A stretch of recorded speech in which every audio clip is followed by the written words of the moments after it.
Hi Reddit. I'm 32, and I've been married to my husband Evan, 34, for 7 years. We met in college, got married right after graduation, and have been solid ever since. No major fights, no betrayals, nothing more serious than the usual disagreements about money or whose turn it was to do the dishes. Evan's always been the steady, level-headed one. The kind of guy who plans everything, who double-checks oven knobs and locks the doors twice before bed. So believe me when I say that the person he's becoming is not him. It started 4 months ago, when Evan's estranged uncle passed away and left him a house. Not just any house, it was the one Evan grew up in before his parents died in a car crash when he was 10. He hadn't been back since the funeral, and I'd honestly never even seen it. According to him, he had no memories of it. His therapist once told him it was a trauma response, his mind just shut the place out completely. But when he got the news about the inheritance, something shifted in him. At first, he was quiet. He'd stare at the letter for long stretches, like it was in a different language. Then one night, out of nowhere, he said we should move in. Just like that. No discussion. I tried to reason with him. We had a perfectly fine apartment, a good life in the city. Why uproot everything to live in some old house in a dead-end rural town with no job prospects and no social life? But Evan insisted. Said it would be a fresh start, a way to finally put the past behind him. I gave in. I didn't want to, but something in his voice scared me. It wasn't loud or aggressive, it was cold, flat. Like someone else was speaking through him. So we packed up our lives and moved to Ash Grove Lane. And that's when things started to unravel. The house was strange. From the outside, it looked like any other two-story home built in the early 80s. Beige siding, overgrown hedges, and a rusted mailbox that leaned like it was giving up. But the moment we stepped inside, I felt it. That kind of chill you can't explain. Not the cold kind. The kind that crawls under your skin and makes you want to leave, even when nothing's wrong, at least, not visibly. Evan didn't seem to notice. He walked through the place like he'd never left. Like he did remember it. He went straight upstairs, turned left down the hall, opened a door without hesitation, and said, "This was my room." His eyes were glassy. Not nostalgic, blank. I followed him in. The room was dusty but untouched. Like someone had stopped time the moment his parents died. There was still a faded poster of some cartoon on the wall, and a broken lamp with a race car base. It made my heart ache. I turned to ask Evan how he was feeling, but he was already walking out. We unpacked over the next few days. Evan handled everything. He moved with purpose, rearranging furniture, scrubbing walls, fixing windows that hadn't been touched in years. I offered to help, but he kept brushing me off. Said he needed to do it his way. At first, I thought it was his way of coping. Now I'm not so sure. The house had 4 bedrooms upstairs, but one of them was locked. And not just latched shut, padlocked. A thick, iron lock that looked newer than everything else in the house. When I asked Evan about it, he barely reacted. Just said, "Storage room. Don't worry about it." But the door bothered me. Not because it was locked, but because every time I passed it, I felt like something inside was listening. The nights were worse. Evan started sleepwalking. I'd wake up and find him standing at the foot of the bed, facing the hallway. His eyes were open, but he wouldn't respond when I called his name. Then he'd just turn around and go back to bed like nothing happened. The first time it scared the hell out of me. By the third time, I stopped trying to wake him. He also started talking in his sleep. Whispers, mostly. I couldn't make out the words at first, but last night I leaned in closer. And I swear I heard him say, "Let me in." I have no idea who, or what, he was talking to. But I think the locked room heard him. A week after moving in, I finally worked up the nerve to check out the basement. It was one of those old, unfinished ones, concrete floor, wooden support beams, shelves full of dust-covered paint cans and broken tools. The air was heavier down there. Damp, metallic. Like the smell of old blood. I figured it was just mold or rot, something normal. But then I noticed the wall behind the water heater. There were scratch marks. Dozens of them. Jagged, uneven. Some shallow, some deep. They ran in straight vertical lines, like someone had been using their nails, or maybe a knife, to count the days. I counted 54. Then I stopped. I didn't tell Evan about it. I didn't have to. That night, he brought up the basement on his own. He asked if I'd gone down there. I lied. Said no.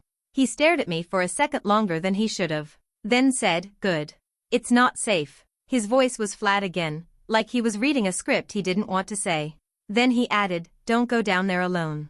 That was it. He's been colder lately. Not mean, just off. He doesn't kiss me goodnight anymore.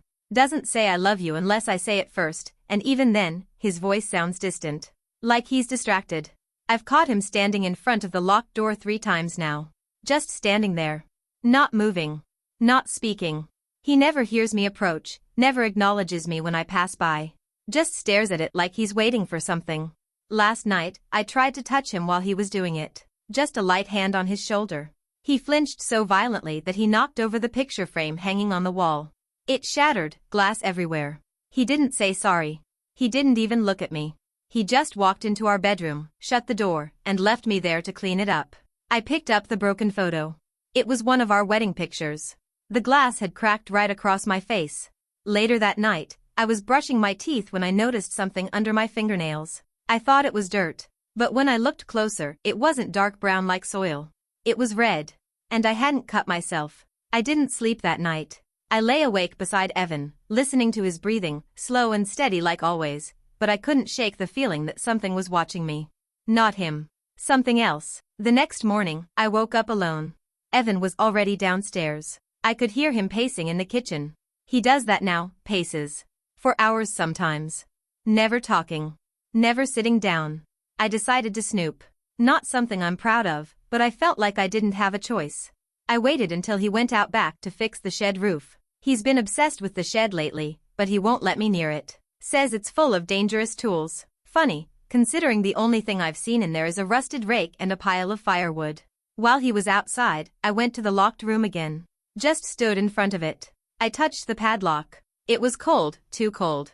Like it had been sitting in a freezer. I pressed my ear to the door, held my breath, and listened. At first, nothing. Then a click. Like fingernails tapping wood. I backed away so fast I nearly fell over. I fled to the living room, trying to calm down. That's when I noticed the writing. On the coffee table. In the layer of dust that always comes back no matter how often I clean. Someone, or something, had traced a word into it. Hello. I stared at it for what felt like forever. Then I wiped it away. Later that day, I checked again. Nothing new. I told myself maybe I imagined it. Maybe it was Evan. Maybe it was nothing. Until the next morning. I walked downstairs and froze. This time, there was another word in the dust. Remember. And it was written in Evan's handwriting. I didn't even know how I knew that, but I did. I've seen it on birthday cards, sticky notes, and grocery lists. It was his. No question. I confronted him.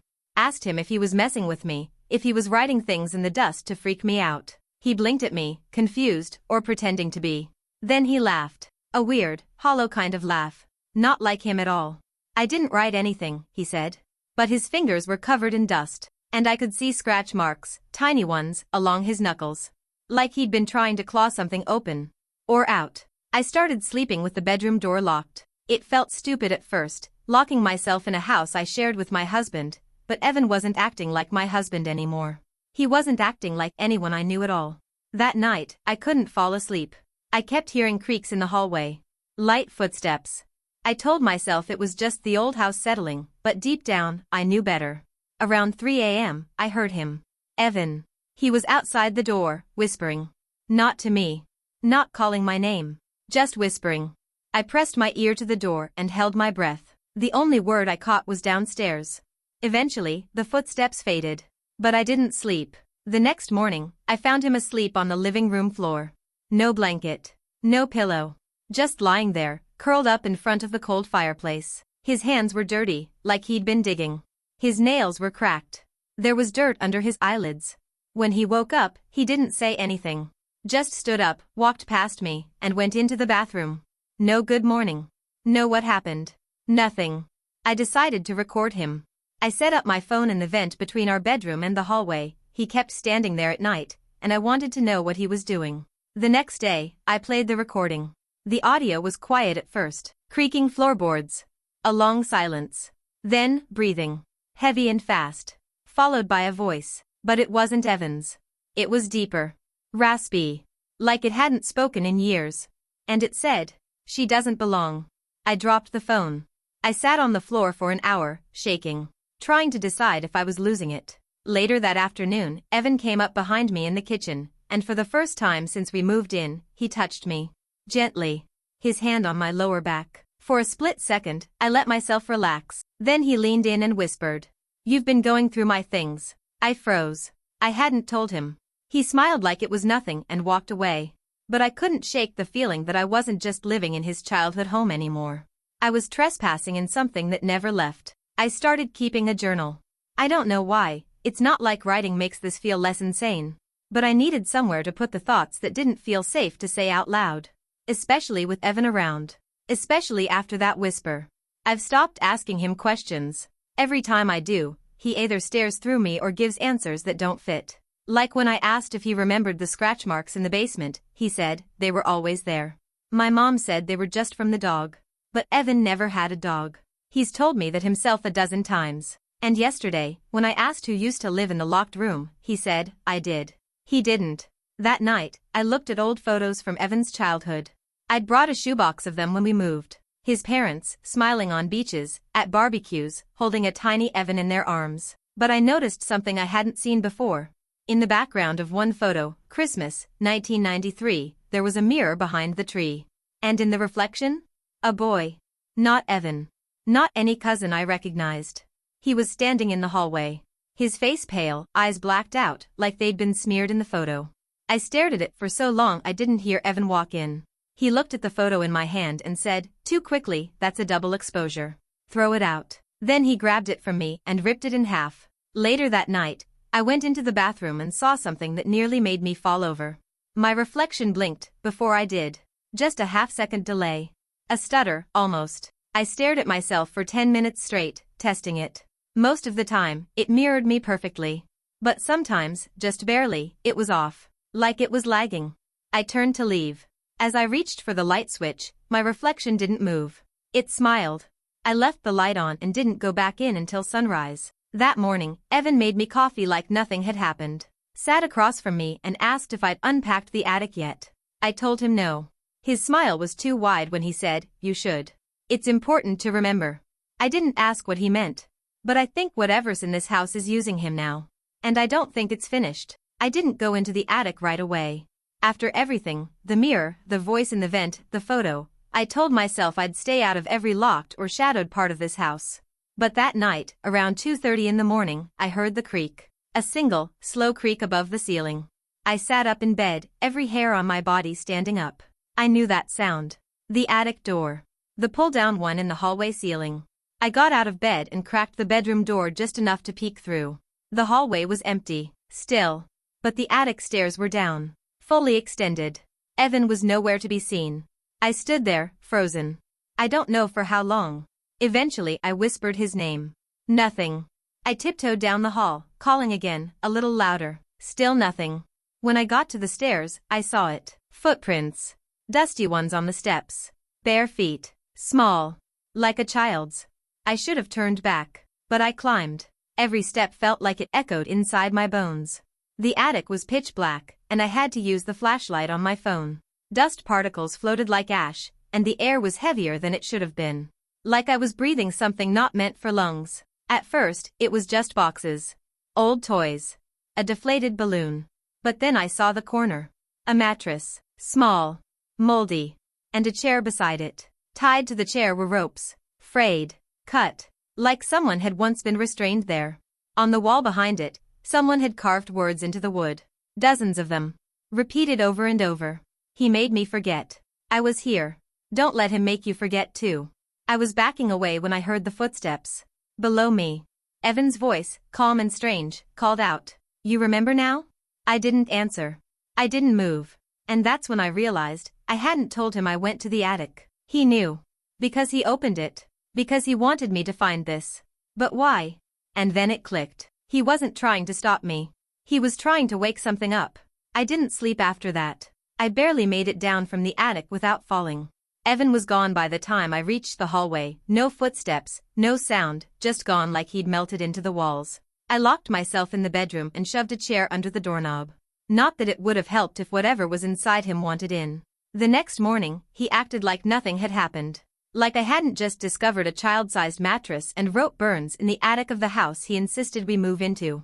He made breakfast, whistled, even asked if I wanted to go into town for groceries, like we were a normal couple. I lied and said I was tired. He went without me. That gave me 2 hours. I went back to the attic. In daylight, it was less suffocating, but only just. The mattress was exactly where I left it, the ropes still tied to the chair. I knelt down and pulled up a loose floorboard near the carvings. Underneath were tiny pieces of paper. Torn scraps. Yellowed with age. I picked one up carefully. It had a name on it. Daniel. Another, Mason. Another, Gracie. Each one written in a child's handwriting. Wobbly letters. Some with hearts or stars. Over a dozen names. And at the very bottom of the pile was one I hadn't expected to see. Evan. I felt dizzy. I sat back hard and stared at it. Why would his name be here? Did he write it? Or someone else? And then I saw something that chilled me more than any of it. Underneath the papers, scratched into the wood itself, in jagged, desperate strokes. Only one gets out. I put everything back exactly how I found it. My hands were shaking too hard to even slide the board in properly. As I turned to leave, I glanced once more at the wall behind the mattress. The carvings had changed. Now they said, "You're next." I backed away so fast I nearly fell down the attic stairs. When I got back to the bedroom, Evan was standing inside. Waiting. I hadn't heard him come in. He smiled slowly and said, "You've been busy." I didn't respond. I just stared at him, heart pounding, waiting to see what version of Evan I was looking at, the man I married, or the thing that had been wearing his skin like a costume. He stepped toward me, casual, like he hadn't just caught me snooping through an attic filled with ropes, names, and threats. He looked calm. But his eyes? They were empty. Hollow. Like someone had turned the lights off behind them. He said, "You needed to remember." I didn't want to force it. That was the first time I realized something worse than possession might be happening. Maybe Evan wasn't being taken over, thought. Maybe Evan was in on it. I asked him, quietly, why his name was on that list. The one under the floorboards. He didn't deny it. He didn't even seem surprised. He just tilted his head and said, "Only one gets out." You read that part, too, right? That's when my knees buckled.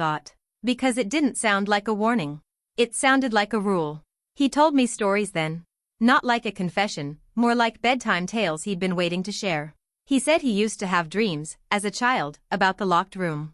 About a boy who wasn't real, but still lived there. A boy who whispered secrets through the walls, secrets only he could hear.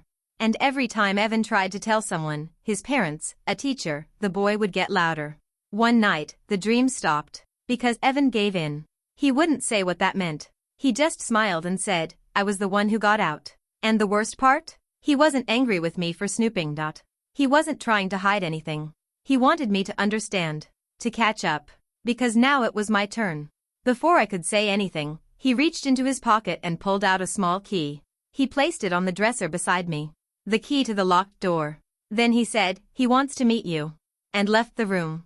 Just like that. I stared at the key for what felt like an hour. Didn't touch it. Didn't move. I thought about running. But where would I go? The roads out of town are dark, twisting, and cell service here is trash. He'd find me. And besides, a part of me needed to know. Who is he? What is behind that door? And how long has Evan really been playing this game? I waited until the house was completely silent. Evan didn't go to bed. He hasn't slept in nights, not that I've seen. He just walks the halls, humming under his breath like a child trying to remember a tune they were never taught. Eventually, I heard the creak of the back door and watched from the upstairs window as he went outside. He stood in the middle of the yard, staring up at the attic window. Just staring. That's when I moved. I grabbed the key. The hallway was cold. My skin prickled as I stepped toward the door I'd avoided since the day we moved in. The padlock was rusted, but the key turned cleanly, like it had been waiting for me. Like it knew. The door creaked open. Inside, it was completely dark. No windows. No light switch. The air was thick, like a closed-up tomb. My phone's flashlight flickered the second I stepped inside, then went dead. And still. I walked in. The door closed behind me. I turned, but I didn't hear a latch or a lock. It didn't need one. I knew, whatever this was, it wasn't about doors. As my eyes adjusted, I began to see shapes. The outlines of furniture. A rocking chair. A dresser. Children's drawings covering the far wall. They were scribbled over and over with the same figure. A tall, dark thing with no face, just a mouth. A wide mouth. My breath caught. Then, from the far corner, I heard the sound of breathing. Shallow. Wet. Wrong. Something moved. Not fast. Not sudden. Just, unfolding. Like it had been curled up, waiting. It stepped into view. I can't describe it. I won't. But I'll never forget the sound of its voice. Not words. Not exactly. Just feelings, shoved into syllables. Anger. Hunger. Loneliness. And the one clear thing it did say? You came late. Then, it reached toward me. I didn't scream. I didn't move. Because in that moment, I understood. Evan hadn't brought me here to hurt me. He'd brought me here to replace him. And this house? It doesn't just haunt people. It keeps them. One at a time. Only one gets out. Final update. I don't remember how I got out of that room. I woke up the next morning in our bed, drenched in sweat. The door was gone, vanished. No key. No lock. Just a wall, like it had never existed. Evan was gone, too. I searched the entire house. Every room. The shed. The attic. Nothing.